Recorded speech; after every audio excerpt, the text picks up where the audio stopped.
الله الرحمن الرحیم. سلام علیکم. در مورد ادعای قرآن کریم صحبت می‌کردیم. قرآن مطرح کرده بود که هر چیزی که به نفع انسان هست درش وجود داره و هر چیزی که انسان‌ها به خطر می‌اندازه و تهدید می‌کنه و به ضرر انسان هست در دنیا و آخرت قرآن رو بیان کرده و انسان برحذر دونسته. گفتیم این برداشت ما از قرآن نیست، این در صراحت و در تصریح آیات قرآن کریم اومده، یعنی خیلی واضح و روشن در متن آیات قرآن کریم این ادعا ذکر شده. بعضی از آیاتش رو در جلسات گذشته خوندیم، بعضی از آیاتش در این جلسه خدمت عزیزان به عرض خواهیم رسوند. در سوره مبارکه شورا آیه 52 خداوند متعال فرماید که و کذالک اوحینا الیک روحا من امرنا ما کنت تدری ما الکتاب ولا الایمان ولکن جعلناه نورا نهدی به من نشاء من عبادنا و انک لتهدی الی صراط مستقیم. فرماید که این چنین وحی کردیم بر تو ای پیامبر اسلام، پیامبر بر تو وحی کردیم روحا من امرنا، روحی از امر خودمان را، ما کنت تدری ما الکتاب ولا الایمان، تو که پیامبر ما هستی و بنده پاک ما هستی نمیدونستی کتاب چیه، ایمان چیه. ما کنت تدری ما الکتاب ولا الایمان، نمیدونستی کتاب چیه، ایمان چیه، چی به نفعته، چی به ضررت، تو که پیامبر پاک ما هستی، چه برسه بقیه مردم دنیا.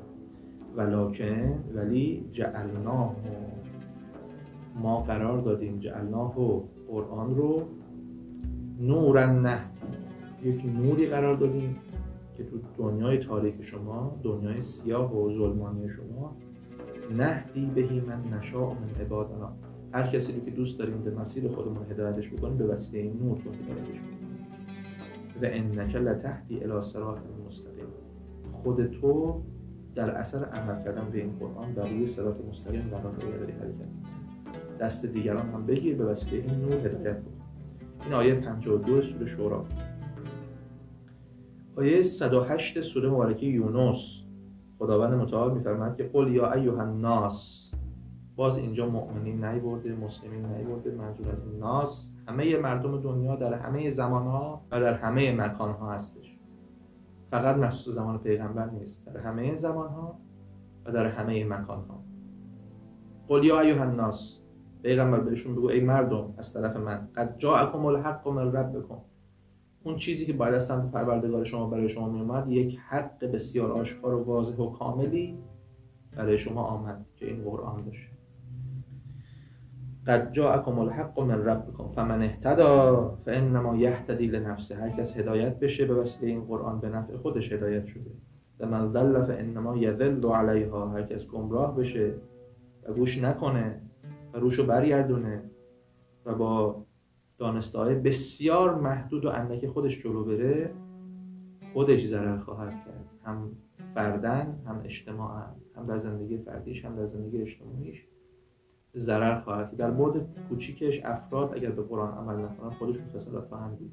در بعد کلان و بزرگترش هر جامعه‌ای که قرآنی نباشه، حتی اسم اسلام هم گوش باشه، جز ضرر چیزی به این جامعه نصیب نخواهد شد، هم در دنیا هم در آخرت.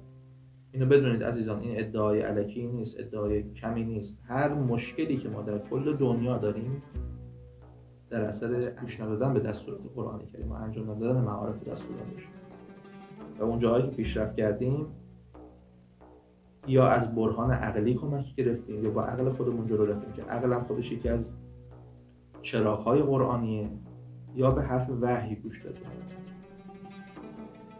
و ما انا علیکم بوکیل، من پیامبر نگهبان شما نیستم، من وظیفه دارم فقط مطالب رو به شما منتقل می‌کنم. آیه اول از سوره مبارکه ابراهیم خداوند متعال می‌فرماید اعوذ بالله من الشیطان الرجیم کتاب انزلناه الیک، پیغمبر این کتابی که به سمت تو نازل کردیم، لتخرج الناس، یعنی اینکه همه مردم رو در همه زمان‌ها و در همه مکان‌ها، چون بعضی میگن پیغمبر که از دنیا رفته، کتاب اون زمان نازل شده، به چه درد الان ما می‌خوره؟